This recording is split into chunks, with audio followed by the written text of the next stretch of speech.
Hey everybody, we are down to the final phases, final stages of this whole process, bottling the wine.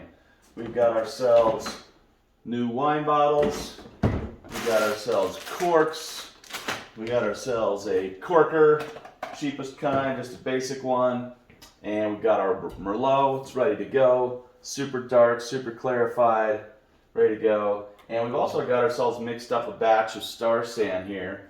And we're going to start out by running Star San through our entire tubing system here that we're going to use for getting the wine out of this, and also for the system that we're going to use for getting the wine in the bottles. So this siphon system, I'm just going to use this really quick to run Star San all the way up the whole thing, through the tube, and down in this bucket. And I'm putting in this bucket because I'm also going to sanitize this bucket, because we are going to siphon the wine out of the rack, out of the bottle, and into the bucket in a way that we can keep from getting the little bit of sediment that's left on the bottom, and leave it in there and get the rest out, and then we'll get it into the bucket. It's going to be cleaned, and then we'll siphon one more time from the bucket into the bottles. So I'm going to clean this bucket up really quick, and then we'll come back and get to that part. One more thing we're going to do. We're going to take this Star San, we're going to put a little bit in each bottle, rinse it around, dump it back out, so that each one of these bottles is also clean from the inside with the food grade, food compatible Star San. Don't need to leave a bunch of liquid in there, just going to pour a little bit in each one, rinse it around really good, dump it back out, and do all 12 of those. And then we'll be back.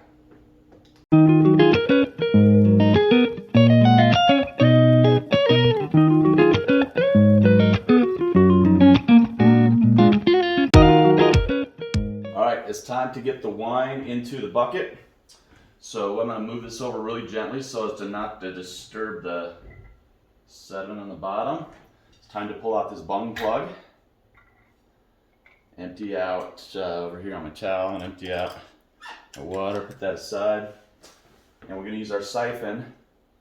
Oh, smells like wine. Use this siphon to move all the wine down into the bucket.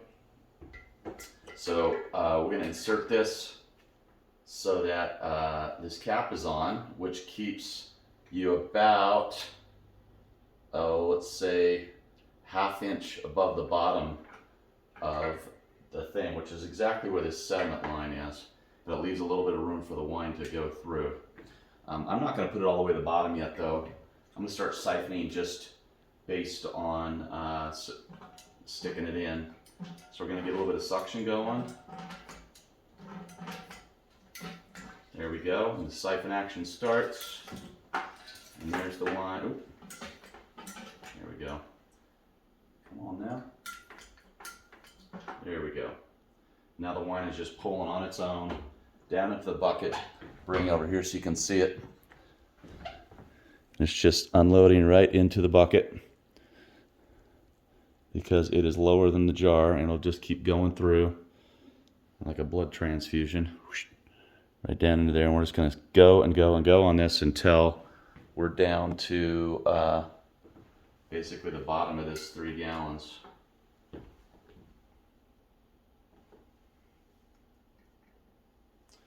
And then we're going to just be really careful when we get to the bottom about making sure we don't pick up that sediment, but still getting as much wine as we can.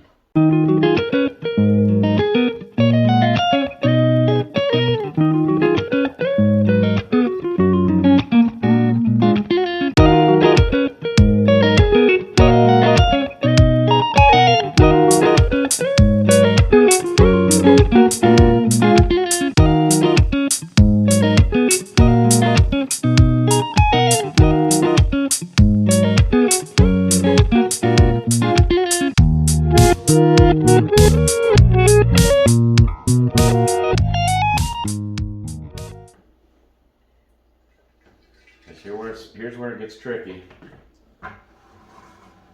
The tip of this thing is touching the bottom. The tip is about ½ inch of depth of just plastic before the hole on top of it.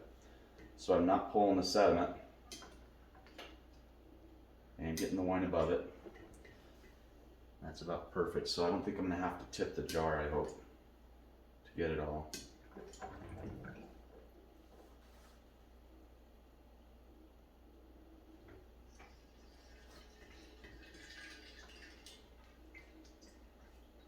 This is where, now maybe I will tip it just a touch. Oh, that definitely stirred stuff up. Oh man. Get over here where it's not.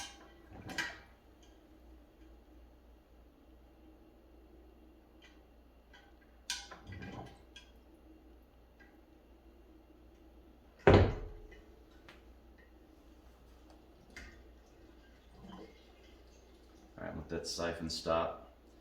We've definitely stirred all the sediment up at that point by tipping it. And the rest of it's all foggy. So I'm going to stop it at this point. I thought I was recording when I did these 2 bottles and it wasn't, so I'm going to do this again. But basically, I've used the siphon to get the wine going down here. We've attached a tip to the bottom of the tube that has a special button at the bottom that only lets fluid come out when that button's being pushed. So we take a bottle and the siphon started and we will push it to the bottom of the bottle and the wine starts flowing. And when it gets all the way up to the top, we stop, that little button comes off the bottom and it stops the flow. We pull this out, and by pulling that out, we leave the exact amount of air gap that a wine bottle would have, just like these 2, right at the neck. So this one's about half full. The whole system obviously is not under high pressure, so it doesn't fill up like some kind of machine. It takes a minute, the siphon, but the top of this bottle is right about the bottom of that barrel, so it slows down towards the top. So I usually lower it down just a little bit here, keep the siphon action going. Almost done. So each bottle's taking, I don't know, 30 seconds or something. And here it comes, going up the neck and stop. Pull it out, and you get exactly at the bottom of the neck. So there's that. Now the sediment left at the bottom of the big giant bottle, having racked it twice, each time I'd say I lost about a bottle or a liter or so of wine that's mixed into the fluff and the sediment. So when I got it all filtered out or siphoned out into this bucket, I was exactly at the 2-gallon level. So I'm probably only gonna get 2 gallons out of this, not 3.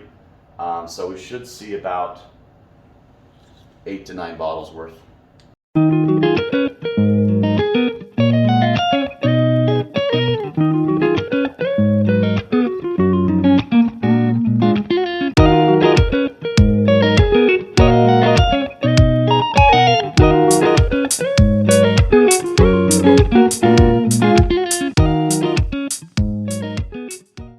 Okay, so as expected, we got 9 bottles out of this, 2 gallons, 9 and 1 big giant cup for me to try tonight. I have tasted it. Just a minute ago I was pumping it. It's actually really good. This is gonna settle down for a little bit in the bottle, and this is gonna be really, really good. So I'm super excited about how it turned out. The taste, the warmth, the alcohol level, everything is just perfect. And just a little bit of that mellowing out, taking a little bit of that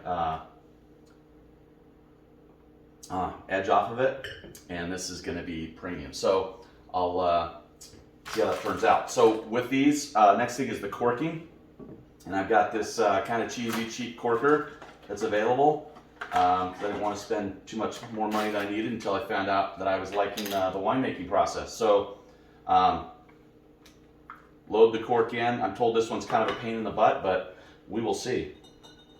I don't want to spill this, so I'm going to get this out of the way. I am awesome at spilling things. So, bam! Oh, that's a little bit tough. Woo! Tougher than I expected. Woo! I might have to take these to the floor. There you go. It's in there.